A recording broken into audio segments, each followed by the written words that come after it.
twagiye dukora ubukwe mu myaka myinshi ukabona umuhungu ageze mu rusengero nta matera yo kuryamaho kandi akajya avuga ko Imana yabimubwiye ko izamukorera ibitangaza.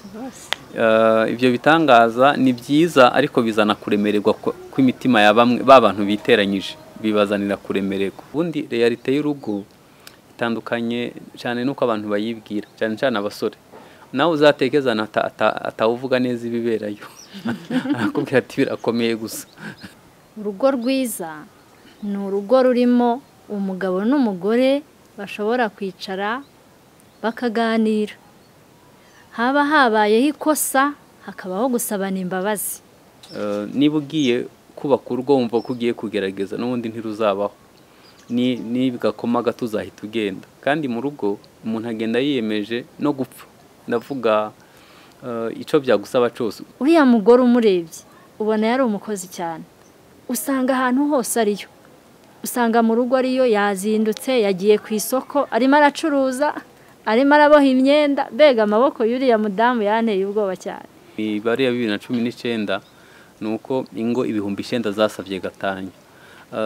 Izo nta nubwo navuga ko ari kimwe cy'icumi cy'ibibera mu ngo, kuko hari zatandukaniye mu byumba, hari abatandukanye mu kinyabufura ntibabivuga, hari abari muri procedure yo gutandukana. Ni bibi kuruta ibyo twuzi. Nshuti bakunzi b'Indatwa TV, turabasuhuje kandi tubifuriza amahoro y'Imana. Muri cya kiganiro n'ubundi mumenyereye ko tubazanira abatumirwa batandukanye kuri televiziyo Indatwa. Kuri uyu munsi turi kumwe n'umuryango, turi kumwe n'indararibonye, ngira ngo murabamenyereye cyane. Bamwe bati wa mugabo uvuga utuje, wa mugabo udacukubiri n'ukuri ku ijambo ry'Imana. Ngira ngo kuri uyu munsi rero twabazaniye couple benshi barayimenyereye mu guhugura imiryango. Ubwo rero nagira ngo mu kanya gato cyane tubakira, hanyuma nshuti bakunze mukurikiye Indatwa TV ntuvaneho amaso imbere ya kamera, hanyuma kugira ngo tubakire babagezeho ikiganiro twabateguriye. Twabazaniye couple benshi murayimenyereye mu guhugura imiryango. Ubwo rero nagira ngo batangire batwibwira, nubwo nzi ko benshi babazi kandi babamenyereye, ariko nagira ngo batangire batwibwira, bibwira n'abakunzi b'Indatwa TV. Murakoze cyane. Nitwa Desire Habyarimana. Abantu benshi tuzinanye ahantu hatandukanye nk'uko mwari mubivuze. Bamwe bazi agakiza.org, abandi bazi ubutumwa bukiza, abandi bazi agakiza TV, abandi bazi ADPR. N'ahantu henshi hatandukanye. Murakoze cyane. Murakoze. Nitwa Kiyange Ada Darlene, nkaba ndi umufasha wa Pasiteri. Murakoze. Murakoze cyane. Mama Pasiteri, ni iki mu by'ukuri benshi ngira ngo musanzwe mubimenyereye mu guhugura imiryango, ariko cyane cyane mufasha n'abitegura kwinjira muri cya gihe cyo gushyingiranwa, yaba muri tas de fiançailles se aho hose mukaba shyigikira mu biganiro bitandukanye, mu nama zitandukanye. Ni iki mu by'ukuri umukobwa yashingiraho ahitamo uwo bazabana? Murakoze cyane.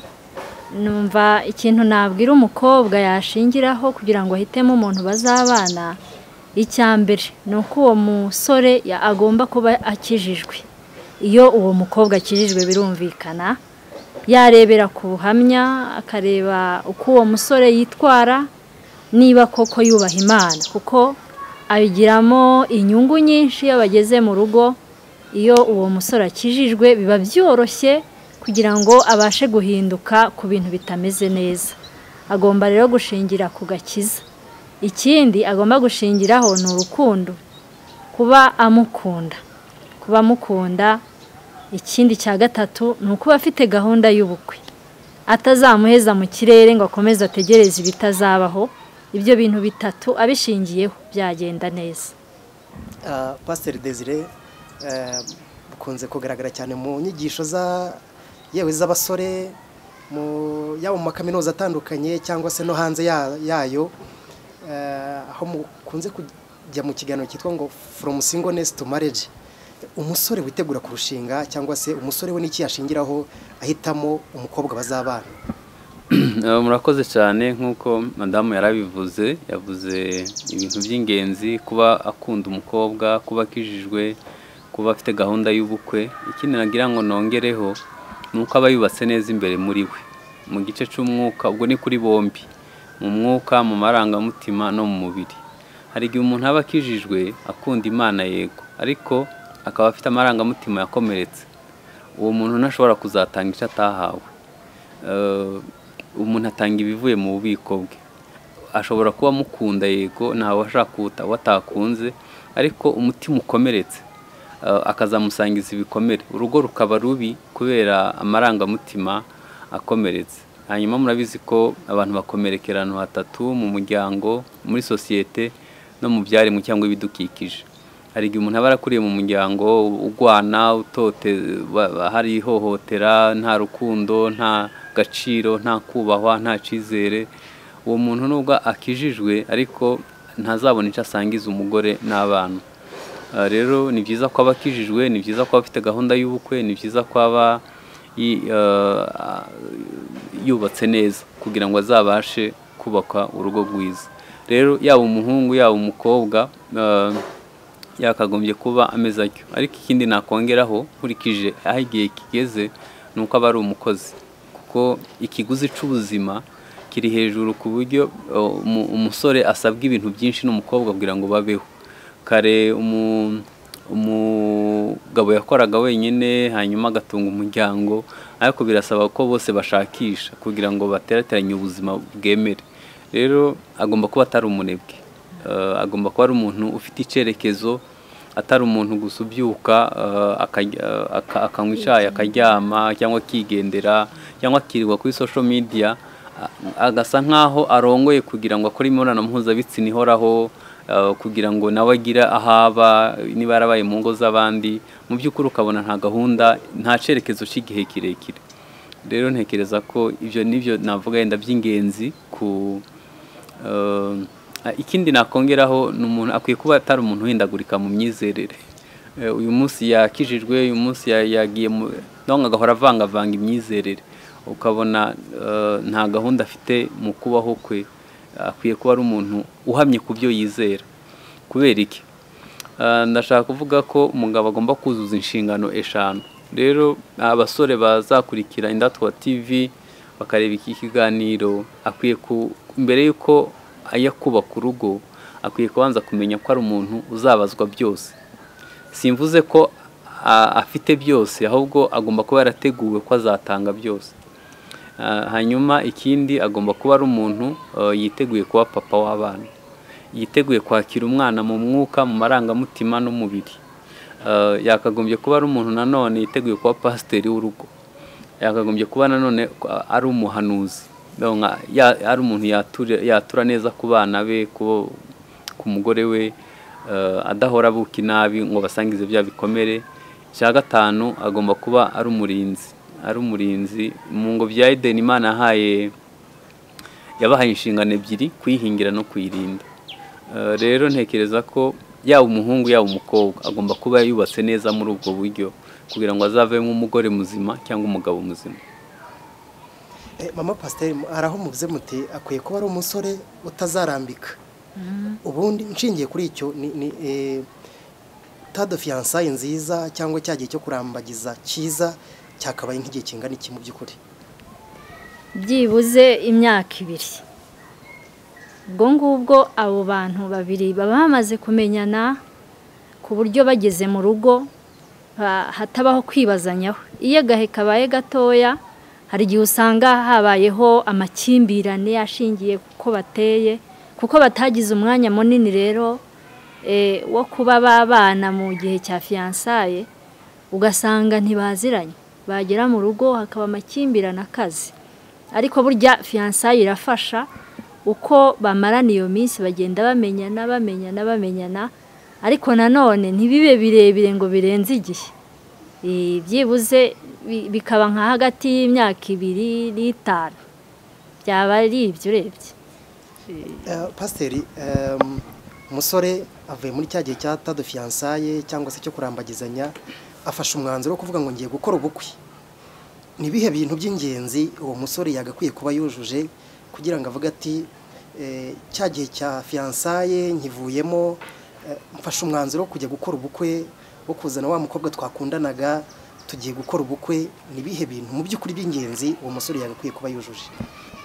Mu by'ukuri ntabwo navuga kimwe 2 3 4 5 kuko ubuzima bwo kubaho muri Afurika munsi y'ubutayu bwa Sahara burasa nkaho bugoye no kwiterateranya. Niyo mpamvu abantu bakora inama z'ubukwe bagatumira bakabwira imiryango umushinga bafite abantu bagaterateranya, ariko hari ibyibanze umuntu yakagombye kuba yujuje. Niba ateganya ko avuye muri fiançailles, hari ikintu Madamu yavuze gikomeye abantu bakwiye kwitaho. Fiançailles ni observation avec attention, no kujya umenya gusoma hagati y'imirongo. Nukibaza ngo iyi ngeso agaragaje ari muri fiançailles n'ingera yizikuba kabiri, cyangwa se azajya hagaragara. No kwibaza ngo ibi bintu nzabasha kubyihanganira ubuzima bwose, mfite imbaraga z'umutima zazatuma nihangana ubuzima bwose. Ubwo no kuvuga ko fiançailles irarangiye mwemeranyijwe mu by'ukuri. Kandi mbonero kubwira abakobwa n'abahungu, ntuziyemeze ikintu utazashobora.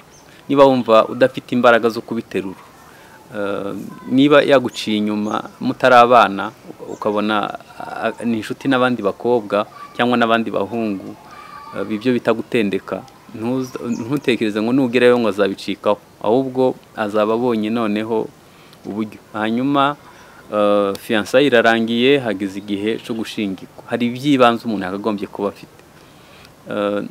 Umuryango nubwo bakwiterateranya inkwano ikaboneka cyangwa se reception, hari ibintu byibanze ntibakugurira igitanda, ntibagura intebe, hari ibintu byibanze ugombye kuba ufite. Nk'umuntu ugiye kubazwa byose nanone, hari ibintu byibanze akagombye kuba wariteguye.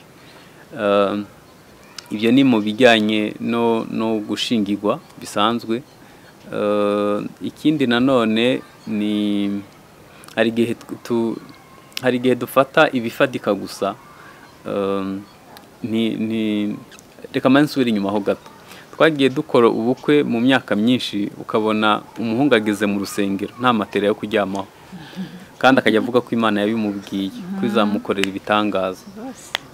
Ibyo bitangaza ni byiza, ariko bizana kuremererwa kw'imitima ya bantu biteranyije, bibazanira kuremererwa.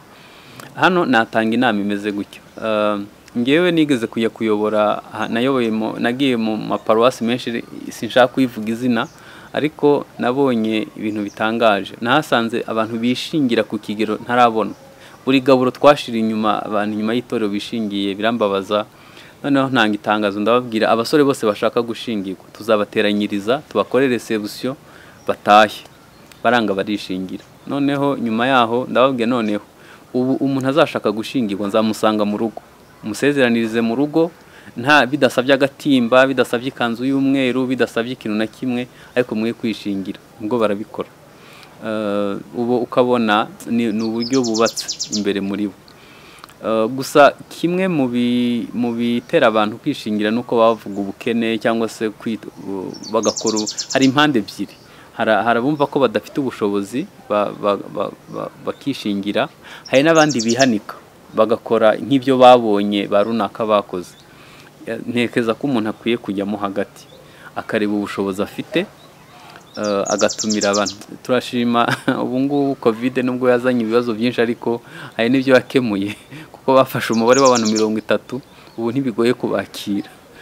Ntabwo bigisaba iminsi mikuru ihambaye, bigenda bigabanuka. Ibi nibyo dukwiye kumva kubera ikiguzi cy'ubuzima, kubera impinduka zihari. Wari urambaza ngo ibyo bakwiye kwitegura, nuko yagombye kuba yumva yemezwa mu mutima, afite conviction ko agiye gukora ubukwe. Hanyuma yagombye kuba afite ibyibanze, bagateranya ibisigaye, ariko byibuze ibyibanze. Wenda inkwano ihari, ufite uburiri bwo kuryamaho, ufite intebe zo muri salo, ufite ibyibanze byibuze. Hanyuma hari ijambo ndabizi kuri MC ubyumva mu bukwe, ubuntu buziturwa. Buriya muntu uba wumva bagucishije bugufi ku kigero cyo hasi cyane. Rero ntekereza ko umuntu yakombye kuba afite nka bene ibyo byibanze. Hanyuma twabwira abasore ngo bakore ubukwe bungana n'ubushobozi bafite, ariko babe babyemeranyijweho n'impande zombi. Nigeze kubona ubukwe bw'umunyakenya yakoze ubukwe bw'idolari rimwe kandi nyuma yaho Imana yamuhaye umugisha. Rero ntekereza ko ntibisaba byinshi cyane, ahubwo bisaba kuba mwabyumvikanyeho, nta ruhande na rumwe rusigara rucira urundi urubanza. Pasiteri, hari aho pasiteri avuze ati umusore yagakwiye kuba afite inkwano. Nshingiye kuri icyo, hari muri iyi minsi hari abantu bakunze kugenda bagaragaza ko inkwano muri iki gihe atari ngombwa, ngo koko niba igisobanuro cy'inkwano ari ishimwe umubyeyi ahabwa ry'uburere bwiza yatanze, ngo bombi baba barareze, ari wo ku ruhande rw'umusore ari no ku ruhande rw'umukobwa, ngo niba ari ishimwe koko ngo bombi bajye barihabwa, ubona inkwano ari ngombwa? Ntabwo twajya kure y'umuco, kuko umuco niwo uturanga, umuco niwo uranga abantu abo ari bo, niwo ugaragaza identite y'abantu. Rero ntabwo twajya kure y'umuco, kandi nanone niyo usomye Bibiliya nanone usanga harabayeho ubukwe, kandi ugasanga habayeho no gukwa. Inkwano rero, inkwano rwose ntabwo twavuga ngo si ngombwa. Inkwano ni ngombwa kuko twakuze tubona bajya gusaba no gukwa ababyeyi bacu, bamwenda bashoboye gukobwa mama bacu, ariko bigaragara ko mu muco wa Kinyarwanda umukobwa, mwumve n'iryo zina, harimo gukwa. Umukobwa bisobanura umuntu nyine uzakobwa, umuntu uzakobwa. Rero ntabwo twajya hirya y'umuco ngo duhindure ibintu uko tubyishakiye, tugendera mu murongo w'umuco w'igihugu cyacu.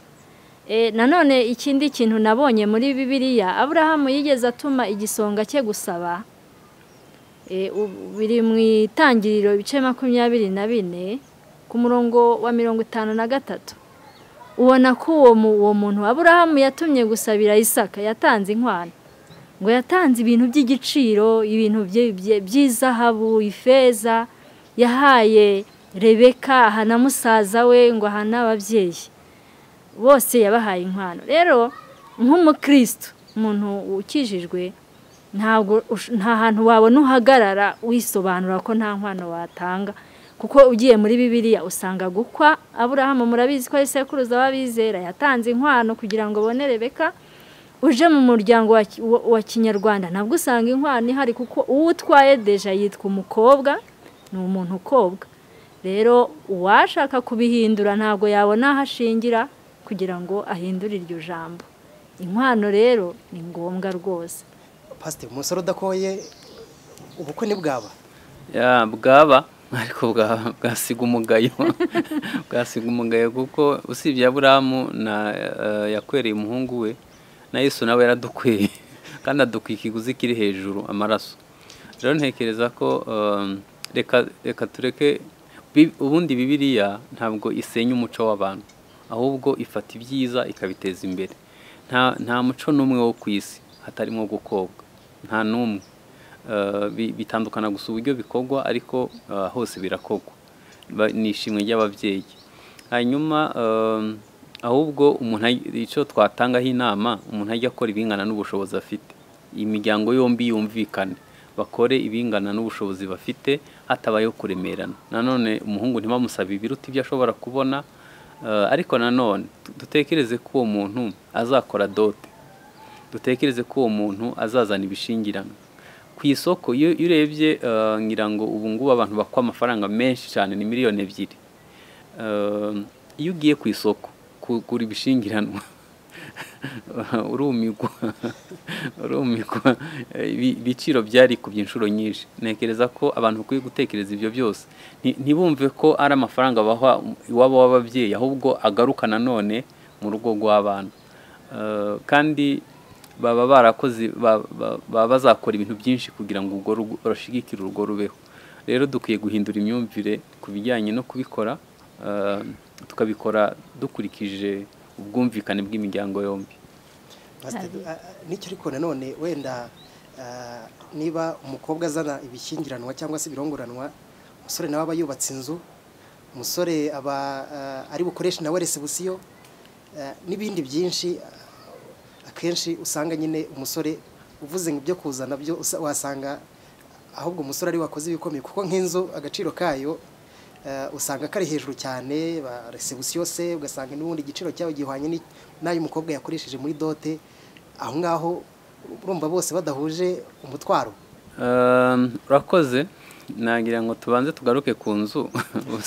Muri iki gihe inzu ifite bangahe? Ngenekereza ko imiryango ikwiye kumvikana, bagahuza ubushobozi, bakubakira abana, ariko bidakuyeho ko hari depanse ziri hejuru kandi bizagaruka mu rugo rw'abana. Nahereye ku bishingiranwa, nahereye kuri dote, nahereye ku bintu byinshi. Kandi ikindi abenshi nka 85% basezerana ivangamutungo. Iyo mwasezeranye ivangamutungo ni ukuvuga ko n'ibindi mushobora kubisangira, wenda mu buryo butari ubw'amategeko, ariko ntabwo wenda niba habura fanta muri resebusiyo yawe, ntekereza ko umukobwa yafite atayakwima. Ni nk'uko nawe iwe hari ikindi kibura warenza ku birenga inkwano. Urukundo rurengeje ibifadika, muba mugiye kuvanga ubuzima bwose. Rero ntekereza ko niyo mpamvu nagarutse ku bwumvikane imiryango yombi. Niba mutangiye kubara gutyo ariko mutarabana, nimugera y'imibariza muzajyamo, mbese udafite ubushobozi bwinshi azabihomberamo. Murakoze. Mama Pasiteri, hari aho ujya ugasanga ndetse bananiwe kumvikana n'inkwano, ugasanga bananiranywe nyine, urukundo rwari ruhari, ariko ugasanga ku kijyanye n'inkwano hajemo nyine kwa kutumvikana, bati muratangaya, abandi ngo muratangaya. Akenshi byavuye no kuri cya kindi cy'umuco nyarwanda twita inka, ko umukobwa agomba gukobwa inka, ariko bishingiye n'aho tugeze, bijyanye n'igihe tugezemo. No kuvuga se izi nka nzarozororera hehe, benshi ni mu mujyi, nta nzuri, nta ki. Mu by'ukuri niki mwavuga ku bijyanye no kutumvikana kw'inkwano, ndetse ugasanga hazamo n'ikintu kijyanye n'amakimbirane, ubukwe hari naho bwagiye rwose bupfa bitewe n'icyo ngicyo cy'inkwano. Niki mwabivugaho? Icyo nabivugaho ni uko umusore aba akwiye kumenya burya hanini umukobwa ajya kugura ibintu azazana mu mafaranga y'inkwano. Ni ukuvuga ngo ya mafaranga atanze ubundi azagaruka mu rugo rwe. Bya bindi umukobwa azana muri mare na varize, burya kenshi mu ngo nyinshi biba byavuye muri ya mafaranga y'inkwano, ku buryo n'ababyeyi burya nta kintu basigarana. Kandi no gutegura gusaba no gukwa, murabizi ko bikorwa n'umuryango w'umukobwa, nabwo ni ya mafaranga bakoresha. Hari igihe baba ari bisabwa ugasanga birarenze cyane na ya mafaranga y'inkwano. Rero numva abasore mu by'ukuri ntabwo umuntu yatanga ibintu birenze ubushobozi afite, ariko nanone ni byiza ko yumva ko bya bintu agiye gutanga n'ubundi bizagaruka iwe. Ababyeyi nta kintu kinini basigarana, kereka nk'abifashije badakeneye cyane yenda amafaranga y'inkwano ngo bayakoreshe, bakayareka gusa, ariko ubundi ya mafaranga ajya mu byo bakoze n'ubundi bisubira mu rugo iwabo. Rero numva habaho kuganira, hakabaho kwihanganira no koroherana. Kandi nabonye hari n'ikindi kintu kiza nabonye mu muryango w'Abanyarwanda, yuko habaho kuganira ahubwo bakanakwihorera, ntibagire n'inkwano bakwaka. Hari ababyeyi bameze gutyo, usanga avuga ati ngiye nta n'inkwano nzasaba umukwe wanjye, akamutanga rwose ni bakeya, kandi ntabwo yenda bitangazwa ariko barahari. Akamutanga rwose nta n'inkwano asabye. Rero numva ikintu nakongeraho nuko umusore aba akwiye gutuza, kumva ko ibyo agiye gutanga mu by'ukuri atari ugutungisha umuryango w'umukobwa, ahubwo byongera bikagaruka. Kandi nubwo yaba ari inka, nanone murabizi hariho ikintu cyitwa indongoranyo, ni ukuvuga ngo nibyara nanone bazongera bajye kuyizana. Rero nta kintu kigenda ngo gihereyo, ahubwo ni ibintu byubaka imiryango.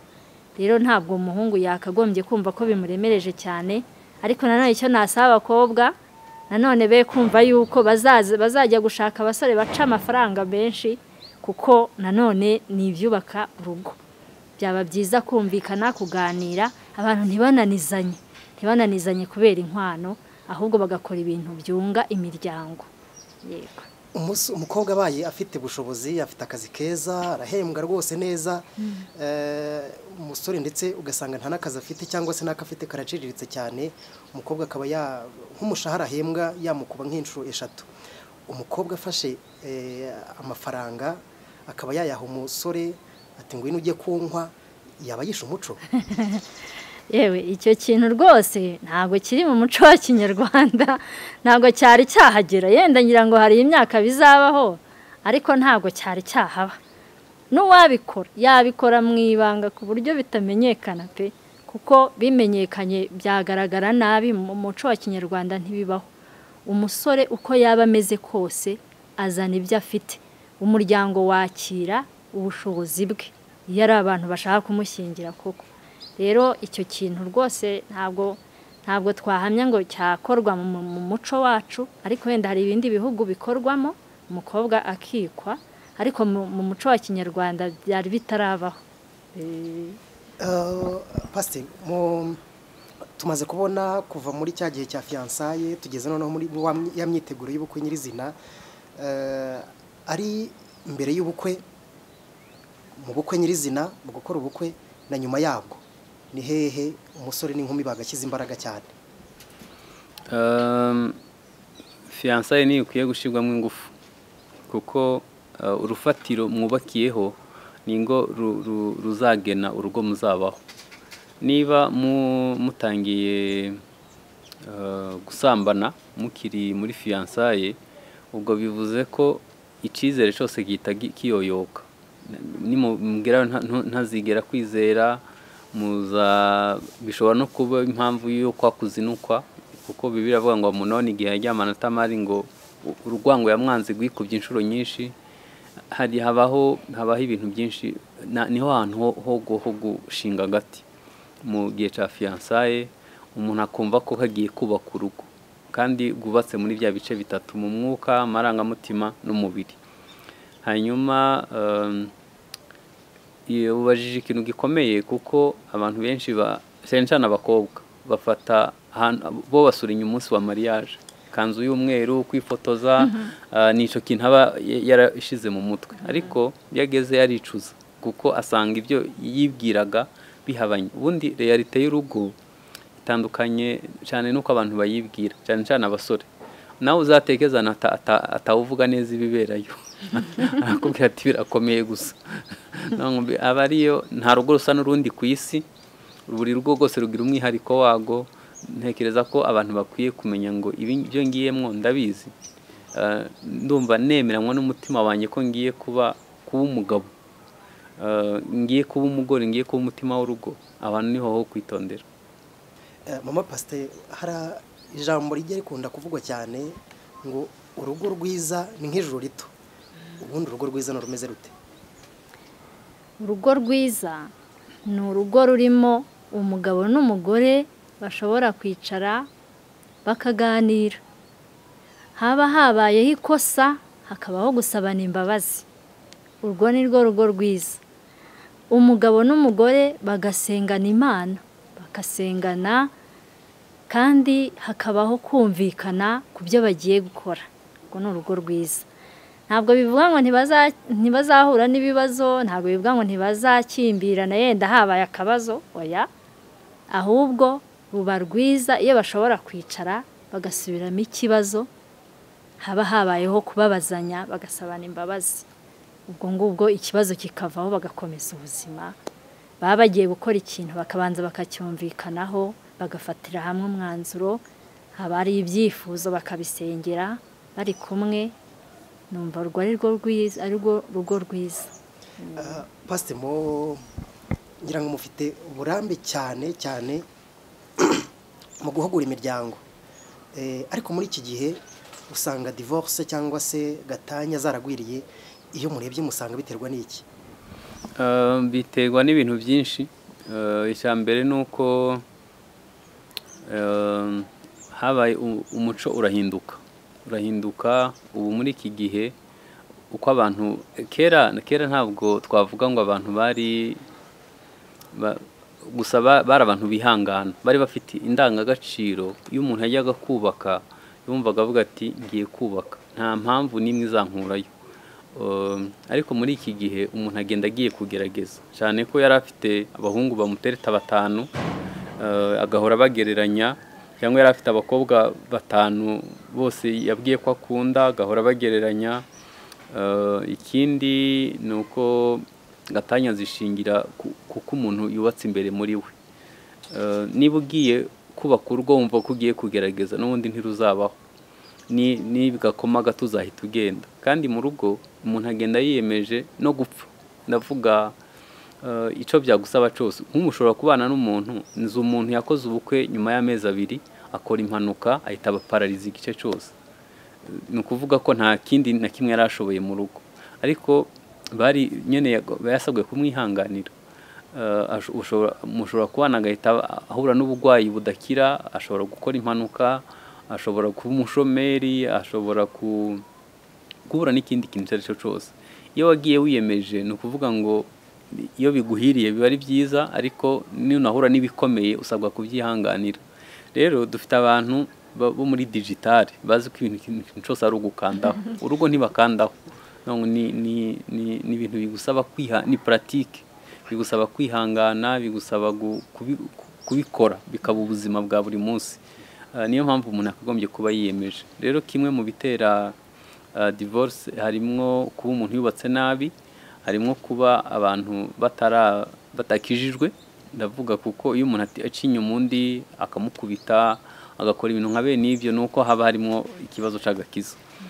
Ikindi gitera divorce ni ibihugu biteye imbere, biri mu iterambere. Hari ibintu byinshi bibaho.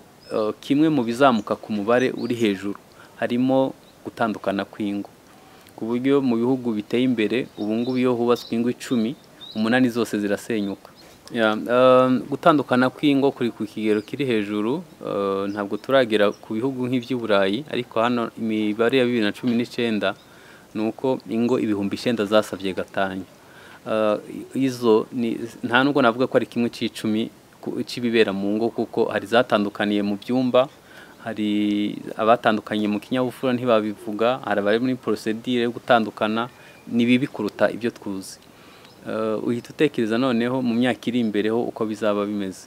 Rero gutandukana biterwa no kwikunda kumwe mu bashakanye, gukoresha umutungo nabi, ihohotera, gucana inyuma, kuba abantu batarabizegwa, kuba abantu batazi intego yabajyanye mu rugo, byose bikahagararirwa no kutagira agakiza. Mama Pasiteri, kuri ubu ngubu n'ubundi nk'uko Pasiteri yarabigarutseho, hari gatanya nyine zigenda zigaragara, ariko se niki umuntu yakora ngo kwa kubana karamata abantu basezerana imbere y'Imana n'imbere y'itorero kubeho hagati y'umugabo n'umugore? Niki bakora kugira ngo kwa kubana karamata kuzagere, kwa kurambana bibeho, urugo rwabo ruzarame? Niki cyakorwa? Mbona byabanziriza mu kurera umwana w'umukobwa. Kenshi usanga umuntu akura atazi ibiri imbere ye, atazi ko azaba umugore, atazi ko azaba umugabo, akiberaho gutyo gusa, akajya avuga ati nzakora ubukwe, kandi akumva ko gukora ubukwe ari bya bindi bya wa munsi nyine, ko azaba yambaye yakanzu cyangwa rya kote, akatekereza n'imodoka bazagendamo, agatekereza na babandi bazaba bari imbere n'abari inyuma, reception izaba, ibintu nk'ibyo. Ariko ugasanga mu burere ntabwo byigeze bivugwa, ku buryo umusore cyangwa se umukobwa akura azi ko azubaka urugo, cyangwa se ngo amenye ati nzabigenza ntya, ningera mu rugo nzahura n'ibi bibazo, nzihangana muri ubu buryo, ibi ni ibisanzwe. Hakenewe rero uburere mu miryango, ababyeyi by'ukuri bakabwiza ukuri abana aho bazaba n'ibizasabwa. Niba umubyeyi afite umwana akamutoza nk'umuntu uzaba umugabo cyangwa se nk'umuntu uzaba umugore, umusore bakamutoza kuzaba responsable, bakamwigisha ukuntu azacunga ibintu, ukuntu azacunga ibyo mu rugo, agakura abizi ko hari igihe azagera akayobora. akayobora urugo, akaba ari we mutwe, akaba abizi. N'uwo mukobwa nawe akamenya ko azaba umufasha, akamenya ko azagenda akaganduka. Kuganduka rikaba ijambo ryigishwa abana bakiri batoya. Twagize igitekerezo cyo kubyigisha, dushyiraho irerero ry'abakobwa n'abasore dukoresheje umurongo wa WhatsApp, ariko abadafite WhatsApp si ubwo ngubwo bo bamerewe bate, bari kubyigishwa nande. Kandi abana benshi murabizi kubera ibibazo byagiye bibaho, abana benshi n'imfubyi, ntabwo bafite ababyeyi, ntibafite ubabwira. Ugasanga rero umwana yibereye aho ntazi bizabaho, yagera mu rugo umugabo yavuga akavuga ati ibi ntabwo bibaho, ngewe ndigendeye. Cyangwa se umugabo akavuga ati reka da nuko musigira urugo nkigendera, kubera ko hatabayeho kurerwa mu buryo bwo kumwigisha uwazaba we. Rero numva bihereye hasi, umwana agakura azi uwazaba we, nuko urugo ruba rumeze. Mu by'ukuri ibintu by'amabanga tugira ibintu bimeze nk'amabanga tutabwira abana, ariko bikenewe byangombwa kumubwira agasobanukirwa ko imbere ye hari urugo, kandi ko azaba umugore, kandi ko azaba umugabo. N'ibi bintu bitunguranye byafasha ageze mu rugo. Hari ibyaba akavuga ati bino barabimbwiye, ntahita avuga ati ndigendeye niba ari ibyo ngibyo. Numva ari ibyo nashishikariza ababyeyi kurera abana, babatoza kuzaba abagabo beza n'abagore beza. Pasiteri, ndabihuza ari umugani w'ikinyarwanda uvuga ngo igiti kigororwa kikiri gito. Kuganiriza umukobwa cyangwa se umusore akiri muto ko imbere ye hari urugo, umusore ko azaba responsable y'urugo, umukobwa se kagomba kuzaganduka mu gihe azaba yabaye umugore, mu by'ukuri byagatangiye ku kihe kigero? Byagatangiye ku mezi 6 umwana ari mu nda. Nyuma byibuze akazakwiza imyaka 2, ku myaka 2 umaze kudefinisa niba ashobora kuva nk'umugore cyangwa umugabo. Kubera iki batangira ico gihe? Umwana yari mu nda yumva kuruti yari hanze. Ubushakashatsi bugaragaza ko umwana kuva yavutse kugera ku myaka 3 afata ubwonko bwe bufata ibintu bishasha 70%. No kuvuga ngo imyaka asigaje kubaho nyuma yaho abasigaranye 30% gusa ya capacité y'ubwonko bwe gufata. No kuvuga ko ibyo utamwigishije mbere yaho rero sinavuga ngo hebe, ariko bizasaba umwuka wera mwinshi, bizasaba ko ahura na Yesu agahindura imitekerereze. Bitagenze gutyo urugo ntitwavuga ko rushoboka. Rero twebwe twafashe abasore yenda bakuze nabubona bigoye. Ntekereza ko kera nitugira ubushobozi tuzajya duhera nkaho navuze, tugatangira kwigisha umubyeyi yatwise uko yitwara, kuko atamusangiza imibabaro ari mu nda. Hanyuma tukigisha uko umwana afatwa mu gihe cya mbere, uko yazavamo umugabo muzima cyangwa umugore muzima. Rero ntekereza ko nico gihe ciza cyo kubategura. Gusa nagira ngo mbwire ko abafite abana hari ahantu habiri umwana apfira hakomeye. Ni ku myaka 3 ya mbere n'igihe cya adolescence. Mu gihe cya adolescence barahangirikira, kandi iyo apfiriye aho hantu habiri abafite amahirwe make yo kubaka urugo ruzima cyangwa kuzavamo umugore cyangwa umugabo muzima. Murakoze cyane. Muri iki gihe tujya cyane kwinjira muri lockdown, muri iki gihe duhanganye n'icyorezo cya coronavirus, hari abantu bari bafite imishinga y'ubukwe. Bamwe muri bo bagenda bishingira, bakagira urwitwazo se bati ntabwo twari gutegereza, twaramaze gusetinga itariki, twaramaze kuvuga ngo save the date, cyangwa se ugasanga nyine harimo n'abakristo. Mu by'ukuri mu bapasiteri muganira na benshi, yaba urubyiruko ndetse n'abubatse, musanga mu by'ukuri kudategereza kwa bamwe. Muri iki gihe bari bafite ubukwe, bari kuzakoresha ibirori, ariko bagahitamo iyo nzira yo kwijyana, yo kwishingira. Mubona biterwa n'iki? Urebye mbere y'uko habaho iyi gahunda ya guma mu rugo, abantu babasha kugera ku nsengero, babasha kubona n'abakozi b'Imana, bamwe babarurirwa no mu makorari. Hari igihe n'umuntu atinya gukora ikintu kubera ko avuga ati ninsubirayo biramera bite. mbega hakabaho ikintu kimeze nka suivi yo kumenya uko abantu bamerewe umuntu agatinya. Ariko bimaze kumera uku nguku kuguma mu rugo abantu babaye nk'aho batagifite guhura cyane n'itorero n'abakozi b'Imana nta bihari. Noneho rero hari ukuntu umuntu aba asanzwe ameze. Burya abantu benshi tuvuga ko dukijijwe pe, kandi iyo turi kumwe nk'uko tukavuga ko dukijijwe twumva ari byiza, ariko twatandukana buri wese agasubira muri kamere ye. Rero icyabiteye ahanini hariho za kamere z'abantu, uko umuntu yari asanzwe ateye mu by'ukuri, kuko ntabwo umuntu yaba ari asanzwe ari umurokore mwiza ukijijwe ngo ahite yiga iyo ngeso ako kanya yo kujya kwishingira bitari bisanzwe biri muri we kutubaha Imana. Abasore kenshi bagiye bavuga ati none se ibyo bundi ibintu byo gushyingirwa byanditse hehe, mubikura hehe? Ariko Yesu yahaye ubutware abakozi b'Imana, avuga ati ibyo muzahambira mu isi bizabihambiriye, kandi ibyo muzahambura bizabihambuwe. Ukabona rero niba itorero ryarashyizeho ko abantu bagomba kunyura mu rusengero bagahabwa umugisha, Imana ibifata nk'uko nguko babishyizeho. Imana ibyemera ityo. Uciye ku ruhande ubukoze icyaha. Abantu rero impamvu batinyutse cyambere byatewe nuko bari basanzwe bubaha ikigero bafite cyo kubaha Imana aho bagarukiye. Ikindi ni ukumva ko nta control iri kubariho, nta ubareba, bakumva nyine bafite liberty cyangwa se bafite uburenganzira ntazi ukuntu bumeze. Ariko ahanini byagiye biterwa nuko abantu bari bahagaze urwego bari bariho rw'agakiza. Ntabwo byashoboka ku muntu uhagaze neza muri Kristo Yesu ko yakora ibimeze gutyo. Numva ari icyo cyabiteye ahanini.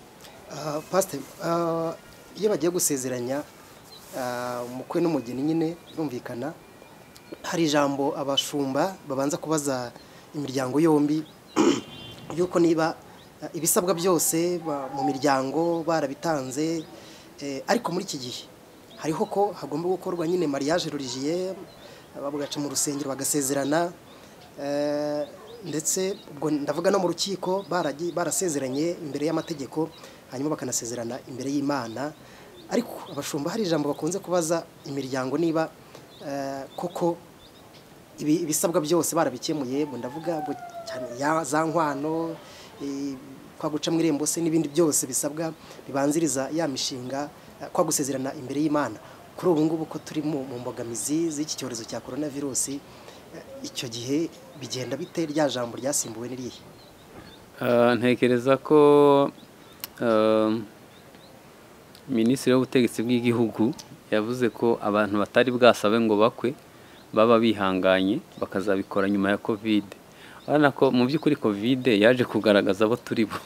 Ntabwo amezi 3 gusa, niba ushobora kunanirwa kwihanganira amezi 3 ugahita wishingira, ubwo nyine ntiwari umukristo. Rero ntekereza ko Covid iriho irarangira, urebye imirimo itangiye kugwa no gushingirwa nabyo no gusaba no gukwa bizakurikiraho. Ariko muri iki gihe abemerewe gushingirwa n'abantu bari barasabye mbere, barakoye, ubu habasigaye imihango yo mu rusengero. Nyuma yaho icyo twasaba nuko abantu bakongera bakihangana, yenda ukundi kwezi cyangwa indi minsi 15, nyuma yaho hazasohoka andi mabwiriza amasha atuma abantu gusaba no gukwa byemewe. Ariko nanone nongere ngaruke, Covid yagize ibibi byinshi, ariko nanone yagabanyije dépense. Ntabwo ubukwe ngira ngo buzongera gutabona abantu 1500 bose baje kunywa fanta no kurya, ngira ngo bikwiye gusiga biduhinduye ku ikoreshwa ry'umutungo, tugashigikira abageni, ariko nanone hatabayeho consommation navuga ko itari ngombwa. Urakoze. Tugana ku musozo, mama Pasiteri, ndagira ngo Pasiteri araza nawe kubigerukaho, mwakwibutsa abamama inshingano zabo ni zihe nshingano mu by'ukuri z'umugore? Inshingano z'umugore ntabwo kubijyanye no kurera umwana cyangwa kubaka urugo no kurera umwana hose. Inshingano z'umudamu mu bijyanye no kubaka urugo Bibiliya iduha umurongo yavuga ngo bagore mugandukire abagabo banyu nk'uko itorero rigandukira Kristo. Ako kantu rero ko kugereranya ni uko kwitaho cyane. Itorero ryubaha Kristo cyane cyane kandi riramugandukira. Iyo habayeho kuvuga ngo tuzasenge ubona ko abantu bahise babyubaha. Iyo habayeho kuvuga ngo tuzabigenza gutya ubona abantu bagenda babikurikiza mbese bakubaha kuko ariko ngo Imana yavuze. Kuriya niko kuganduka kw'itorero kuri Kristo. Amategeko mu bisanzwe pe nta muntu bafatiraho inkoni ngo amategeko avuga gutya bikurikiza uko. Usanga umuntu abizi hagati amategeko avuga gutya reka ntabwo tubigenza uko. Ko niko itorero rigandukira Kristo. Rero abadamu nabo bagomba kugandukira abagabo babo. Kubagandukira rero nta kindi ni ukubaha serivisi. Kuganduka no gutanga serivisi. Ni ugutanga serivisi cyangwa se ni ugukora n'ibikorwa ku buryo umumama agaragara ari kubaka urugo rwe. Hariho akantu tutavuze kitwa kubakana. Kubakana ni urugo mwubakana ariko umwe akubaka mugenzi we. Wowe uri umudamu uba ufite inshingano ebyiri zo kubaka urugo ukubaka n'umutware wawe. Ni ukuvuga ngo rero muri uko kuganduka ibyo umukorera biramwubaka. Ibyo umukorera biramwubaka. Iyo umukorera ibintu byiza yubakwa neza. Iyo umukorera bibi yubakwa nabi kandi bigasenya. Rero inshingano y'umudamu ni ukuganduka, ni ugutanga ibikorwa agakora akagira amaboko. Iyo usomye mu Migani 31 uhasanga umugore. Bibiliya iravuga ngo umugore w'imico myiza ngo wamusangahe. Uriya mugore umurebye ubona yari umukozi cyane. Usanga ahantu hose ariyo. Usanga mu rugo ariyo, yazindutse yagiye ku isoko arimo aracuruza, arimo araboha imyenda. Mbega amaboko y'uriya mudamu yanteye ubwoba cyane. Ariko ubona ko Bibiliya yemera umudamu uri mu rugo kandi ukora imirimo akagandukira umugabo. Numva ari icyo ngicyo navuga ku bijyanye no kurera abana. Umudamu afite uruhare runini cyane ku bijyanye n'uburezi bw'abana, kubigisha imico myiza kugira ngo bazavemo abantu bakomeye, kugira ngo bazavemo abantu bubaka sosiyete n'igihugu, bagire umumaro n'umuryango, ntibazabe impfabusa. Umumama bigiramo uruhare kubaba hafi ntabasige no gukurikirana akamenya uko babayeho aho baba bari hose, haba ari ku ishuri haba ari no mu rugo, kumenya ibyo bahugiyemo, kumenya ibyo bari gukora, gucyaha no guhana. Ibyo byose umudamu biramureba, ariko n'umugabo nawe biramureba, ariko cyane cyane umudamu kuko ari we ukunze kuba ari mu rugo. Yego. Pasiteri, mbere yuko tugana ku musozo, kuri ubu ngubu bitewe n'imikorere, bitewe n'isi umuntu ashaka imirimo ibitunga urugo, hari abo usanga babanye en distance. Umwe mu burasirazuba, undi aba mu burengerazuba, umwe aba i Kigali, undi aba mu majyaruguru. Aho nta mbogamizi mubibonamo nk'abashumba? Mu by'ukuri ibyo ntabwo byari mu mugambi w'Imana. Imana yateganyije ko urugo ruba hamwe. Iyo umuntu mutaba hamwe nanone ashobora kubaho nk'umuseribateri urebye. Ni naho haviramo ingeso zitari nziza. Ariko nanone ubu ngubu ikiguzi cy'ubuzima gisaba abantu ko baba hatandukanye. Bisaba kubakwa neza, navuze ko umuntu aba ari umwizerwa ku buryo atasambana cyangwa se ngo agire indi myitwarire itari myiza, yaba ari kumwe n'uwo babana cyangwa batabana. Gusa twebwe icyo ntekereza ko abantu babaho ubwo buzima bakwiye gusenga kugira ngo Imana isubize urugo hamwe, mutangire uburere hamwe, kuko mama nubwo yaba mama mwiza gute ntiyasimbura papa mu kurera abana, kandi papa nawe ntiyasimbura mama. Rero ntekereza ko iyo urugo rutari hamwe ruhura n'imiyaga myinshi kuruta abari hamwe. Tugana ku musozo, ni zihe nshingano mwakwibutsa abagabo? Si umugabo mu by'ukuri ni zihe nshingano ze? Umugabo navuze inshingano 5 dutangira. Agomba kuba papa w'abana, agomba kuba utanga byose, agomba kuba umurinzi w'urugo, agomba kuba umutambyi, agomba kuba n'umuhanuzi. Izo ni inshingano 5 buri mugabo wese agomba kuzuza. Pasiteri, ni zihe nama mwagira abamama noneho muri iki gihe turimo cy'umuvuduko w'isi, tugendera none ku ijambo ry'Imana, ataretse kwa kuganduka nyine ataretse no kwa gukora, ariko tujyanye noneho n'ijambo ry'Imana, ijambo ry'Imana risaba abamama muri iki gihe, inama mwatanga muri rusange abakijijwe n'abadakijijwe. Numva nababwira ko bakwiriye kwihangana, kubera ko mu rugo habamo ibintu byinshi bishobora kubagora. Harimo imico y'abari mu rugo, harimo imico y'abatware babo, bisaba kwihangana. Rero Bibiliya iravuga ngo nk'uko umuhinzi yihangana agategereza igihe imbuto yabibye izerera, niko namwe mukwiriye kwihangana. Abamama benshi nzi ko bafite ibibazo bikomeye by'imyitwarire y'abagabo babo, ugasanga hamwe baratotezwa, barakubitwa, ugasanga babaca inyuma. Ni ibibazo bikomeye, ugiye utega amatwi wumva harimo ibibazo mu ngo. Rero numva ijambo ryabafasha nuko bakwiriye kwihangana. Ntabwo ari ugusenya, ntabwo ari ukwigendera, ahubwo ni ukwihangana. Umuntu akagerageza agakora ibikorwa bifatika byiza, abikorera umugabo, abikorera abana, kugira ngo bashe kubaka urugo. Ntabwo kugusenya ari cyo gisubizo, ntabwo gutandukana ari cyo gisubizo, ahubwo iyo Yesu abonye ko wihanganye haraza akagushyigikira, ibyari bikugoye akabihindura. Yesu burya ahindura ibintu. Ntabwo bivuga ngo ubuzima urimo muri 2019 nibwo uzakomeza no muri 20 no muri 21. Oya, iyo usenga Imana irakwegera, Imana ikagenda icubya ibintu, ikagenda ikuraho. Uko uyitakira Imana iraza. Rero abamama nababwira ngo nibihangane, aho umuntu wese ari igikombe arimo yihangane, Yesu azamutabara. Pasiteri mudushyiriraho n'umutemeri cyangwa se umusozo kuri iki kiganiro. Umugabo ashatse nyine umugore, birumvikana, yiteze kubyara, yiteze kwaguka, agize ibyago, ntabwo abyaye, ntabonye urubyaro. Akenshi urebye ijanisha usanga rinini, usanga babishyira ku bagore, bati umugore ntabyara. Kandi wenda ugasanga n'ikibazo rimwe na rimwe cyaba no ku mugabo, bagiye kwa muganga ugasanga rimwe na rimwe ikibazo kiri ku mugabo cyangwa se kiri ku mugore, ariko akenshi bakabitwerera abagore.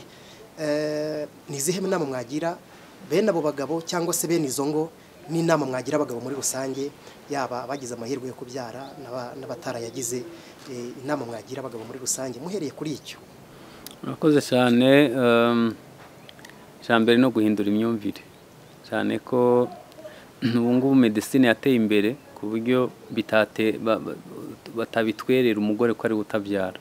Medicine ishobora kugaragaza ubuvuzi buhari muri iki gihe, ushobora kugaragaza ikibazo aho kiri, ariko gishobora no kutagaragara, kuko kutabyara biterwa n'ibintu byinshi. Hari igihe bituruka ku myuka mibi, hari igihe bituruka ku burwayi busanzwe, hari igihe bituruka ku isaha y'Imana itaragera.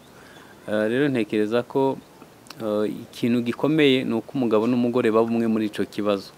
Ubundi kuba umwe birenze kubyara. Kubyara ni umugisha Imana itanga. Ni nk'uko mwazagira umugisha mukagira akazi keza, mukubaka inzu, mugatera imbere mu bundi buryo. Abana ni umugisha Imana itanga. Rero iyo mwubatse urugo rushingiye ku bana, iyo babuze rurasenyuka. Iyo rwari rushingiye ku mafaranga, iyo abuze ruratandukana. Abantu bakwiye kubana ku bw'urukundo no ku bumwe, kandi bakazatandukanywa n'urupfu cyangwa Kristo agarutse. N'ababyaye ababa bafite, hari igihe batera amahema bakabasezera, bakavuga ati mwarakoze kuturera, tugiye kubaka izacu, nanone mugasigara muri babiri. Rero ntekereza ko icyangombwa ni uko muba muri umwe. Gusa nanone ntabwo twakwirengagiza ko sosiyete yacu ntirabasha kwakira umuntu utarabyaye. Baravuga ngo ni nyakubahwa ariko ntagira umwana, yarize cyane ariko ntagira umwana, ni umukire ariko ntagira umwana. No mu rusengero barahakomerekera. Ngira ngo ejo hashize wari umunsi mukuru w'abapapa. Rimwe nigeze gukora ikosa mu rusengero, kera ngitangira kuyobora muri za 2008. Uwo munsi ugeze hari ku cyumweru, mpagurutsa abapapa turabaririmbira. Dusohotse abapapa batarabana abana baravuga ati twebwe turi abandi. Usanga nakomerekeje igice kimwe ntari mbizi. Rero ntekereza ko iyo umuntu ameze gutyo, kuko sosiyete ikwegezayo, nawe n'umuryango nawe ukakwegezayo, nawe ubwawe hagera igihe ukumva ntufite agaciro. Ndagira ngo mbwira ko abantu ari ab'agaciro mu maso y'Imana. Niba bituruka ku myuka mibi nibasenge, niba bituruka ku burwayi busanzwe bivuze ibishoboka, hanyuma niba bisaba gutegereza bategereza isaha y'Imana, ariko bari umwe mu rukundo basengana, bari badatandukanijwe n'iyo mpamvu. Donc ntibakingure aho Satani yinjirira ngo basenyere. Hanyuma icyo nabwira abafite abana bo nuko uburere bw'umwana bukwiye kwitabwaho nk'uko Madamu yabigarutseho. Abana bakwiye kwitabwaho ku kigero kiri hejuru, kuko nituba dushaka abapapa beza b'ejo, abayobozi beza b'igihugu, abahanuzi, abantu bakora imirimo yose, nuko dukagombye kubaka urugo, umuryango mwiza. Covid nubwo yazanye ibintu bibi, ariko byibuze yatumye amezi 3 ashize abantu bari hamwe. Abo bitanze byarakunze, ndongo babonye igihe cyo kubana. Ntabwo mu rugo hakira ahantu umuntu aje guhindura imyenda atashe, ahubwo abantu babonye umwanya wo kuba hamwe. Rero ntekereza ko dukwiye kwita cyane ku muryango. Reka duhinira ahangaha tubashimira mama Pasiteri, Imana ibahe umugisha. Amina. Pasiteri, Imana ibahe umugisha, kandi umurimo yabahamagariye gukomeza kuba umucyo w'isi, mukaba umucyo w'imiryango, mugakomeza kubahugura, mugakomeza kubigisha ijambo ry'Imana mushingiye ku ijambo Kristo yabahamagariye, ndetse n'ubutumwa mutambutsa ku gakiza.org, yaba ndetse no kuri agakiza TV. Aho hose iyo umuntu ahagiye ahasanga inama zitandukanye zo kubaka imiryango, gushaka no gukiza icyazimiye. Imana ibahe umugisha. Amen. Murakoze. Nshuti bakunzi b'Indatwa TV, duhiniye aha. Imana ibahe umugisha, kandi Uwiteka akomeze abakoresha iby'ubutwari, Uwiteka akomeze abahe kugendera mu ijambo rye, kugira ngo umurimo twahamagariwe ku isi tuzabashe gusohoza amahoro. Murakoze cyane, mugira amahoro y'Imana.